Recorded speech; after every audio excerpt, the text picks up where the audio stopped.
ఏమంటుందంటే సింహం అంటుందంటే, రెండవ జీవి దూడ వంటిది, మూడవ జీవి మనుషుల ముఖం అంటే ముఖం వంటిది, నాలుగవ జీవి ఎగురుచున్న పక్షురాజు అంటే. అసలు ఏంటి ఈ వింత ఆకారంలో ఉన్న వింత జీవులు ఏంటి? దేవుడు ఎందుకు సృష్టించారు వాటిని?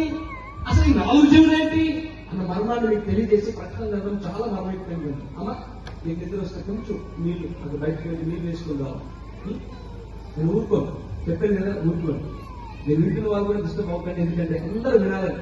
మా మామయ్య గారు నాకు నేర్పించిన సూత్రం ఏంటంటే, సాంబార్ వడ్డిస్తున్నప్పుడు బాబు సాంబార్ ఎంత మంచిగా ఉన్నా వడ్డాను సరిగ్గా లేకపోతే కదా అలాగే వాక్యం వడ్డాను సరిగ్గా లేకపోతే చాలా వడ్డా. అందుకే చేతులు పైకండి, బలంగా చెప్పలు కొడతాం, చేతులు పైకండి పైకండి.